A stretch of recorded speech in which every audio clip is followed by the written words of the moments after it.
अस्सलामुअलैकुम दोस्तों, क्या हाल चाल है आपका? ठीक ठाक है। टेक्निकल बंदे पे आपका मेज़बान मोहम्मद आसिफ अफजल हाजिर है।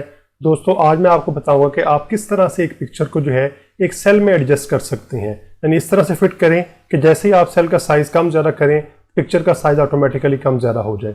दोस्तों, अगर अभी तक आपने मेरा चैनल सब्सक्राइब नहीं किया तो प्लीज़ मेरे चैनल को सब्सक्राइब कर दें और साथ में लगे बेल के आइकन को ज़रूर प्रेस कर दीजिएगा ताकि मेरी आने वाली नई जितनी भी वीडियोस हैं उनके नोटिफिकेशन आप तक वक्त पे पहुंचते रहें।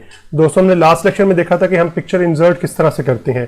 तो अगर आपने कोई पिक्चर इंसर्ट करनी हो तो उसके लिए आपको जो है इंसर्ट के ऑप्शन में आना पड़ता है और यहाँ पे आप जो है वो एक पिक्चर इंसर्ट कर सकते हैं। आप चाहे अपने लोकल कंप्यूटर से इंसर्ट कर लें या यहाँ पे क्लिक करके आप ऑनलाइन पिक्चर जो है वो इंसर्ट कर सकते हैं। मैं अभी फिलहाल अपने लोकल कंप्यूटर से जो है वो एक पिक्चर इंसर्ट कर लेता हूं और उसे फिर एडजस्ट कर लेता हूं। यहाँ पे जो है पिक्चर इंसर्ट करने के लिए आपका सेल का सिलेक्ट होना जरूरी नहीं है। हम यहाँ से कोई एक पिक्चर जो है वो इंसर्ट कर लेते हैं, क्योंकि आपका सेल जो है वो काफ़ी छोटा होगा और जो पिक्चर आप इंसर्ट करेंगे वो काफ़ी बड़ी हो सकती है, काफ़ी छोटी भी हो सकती है। इसलिए आपने पहले ये काम करना है कि आपने पिक्चर इंसर्ट कर लेनी है और इसका साइज थोड़ा सा जो है वो छोटा कर लेना है। छोटा इस तरह से कर लें एक दफ़ा वो आपके सेल के अंदर एडजस्ट हो जाए। अब क्या होगा कि आपके सेल के अंदर पिक्चर जो है वो एडजस्ट नहीं होगी। उसके लिए आपने ये काम करना है, ये आपकी ट्रिक है कि आपने Alt की को प्रेस करते हुए यहाँ पे इसे जो इस तरह से एडजस्ट कर देना है। तो वो ऑटोमेटिकली क्या होगी, आपके सेल के अंदर जो है वो एडजस्ट हो जाएगी, यानी आपके सेल से बाहर नहीं जाएगी। तो इस तरह से आपकी पिक्चर जो है वो आपके सेल के अंदर पूरी एडजस्ट हो गई है। अब अगर आप सेल का साइज जो है वो कम ज़्यादा करते हैं, मिसाल के तौर पे अगर आप यहाँ पे देखें, मैंने सेल का साइज जो है उसकी हाइट ज़्यादा की है और उसकी विड्थ ज़्यादा की है, तो देखें आपकी पिक्चर जो है वो एडजस्ट नहीं हो रही। तो इसके लिए मैं दोबारा से आपको बता देता हूँ, आप Alt की प्रेस करें और इसे जो है एडजस्ट कर लें एक दफ़ा सेल के साथ। जो ये देखें Alt की प्रेस करके जैसे मैंने इसे ड्रैग किया लेफ्ट क्लिक करते हुए माउस का जो है तो वो एडजस्ट हो गया ऑटोमेटिकली। इसी तरह मैं आगे नीचे जो अगर उसे करो लेके जाऊंगा तो वो भी यहाँ पे भी ऑटोमेटिकली एडजस्ट हो गया। अब आपने क्या करना है, इस पर राइट क्लिक करना है और आपने फॉर्मेट पिक्चर पे आ जाना है। जैसे ही आप फॉर्मेट पिक्चर पे क्लिक करेंगे यहाँ पे साइड पे एक मेन्यू बार ओपन हो जाएगा।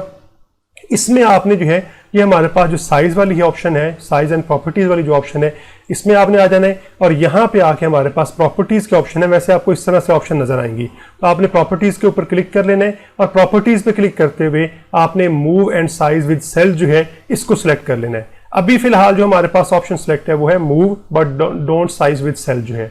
तो आपने क्या करना है, move and size with cell जो है इसको क्लिक कर लेना है। जैसे ही आप इसे क्लिक कर लेंगे अब आपकी इमेज जो है वो आपके सेल के साथ एडजस्ट होगी हुई है। अब जैसे ही आप अपने सेल का साइज जो है वो कम ज़्यादा करेंगे तो ये इमेज जो है वो ऑटोमेटिकली उसके साथ जो है वो एडजस्ट हो जाएगी। मिसाल के तौर पे मैं अभी इसकी जो है वो हाइट ज़्यादा करता हूँ तो देखें इमेज की हाइट ज़्यादा होगी। मैं अभी इसकी विड्थ जो है वो ज़्यादा करता हूँ तो देखें इसकी विड्थ जो है वो ज़्यादा होगी। तो इस तरह से आपकी इमेज जो है अब सेल के अंदर एडजस्ट होगी हुई है और जैसे ही आप सेल का साइज कम ज़्यादा करेंगे तो ये इमेज ऑटोमेटिकली जो है उसका साइज भी कम ज़्यादा होना शुरू हो जाएगा। तो उम्मीद है आपको इस चीज़ की समझ आ गई होगी। तो वीडियो को ज़रूर लाइक कर दीजिएगा और अगर अभी तक आपने मेरा चैनल सब्सक्राइब नहीं किया तो प्लीज़ मेरे चैनल को सब्सक्राइब कर दें और साथ में लगे बेल के आइकन को ज़रूर प्रेस कर दीजिएगा ताकि मेरे आने वाली नई जितनी भी वीडियोज़ हैं उनके नोटिफिकेशन आप तक वक्त पे पहुंचते रहें। ओके जी, मिलते हैं अपने नेक्स्ट वीडियो के अंदर।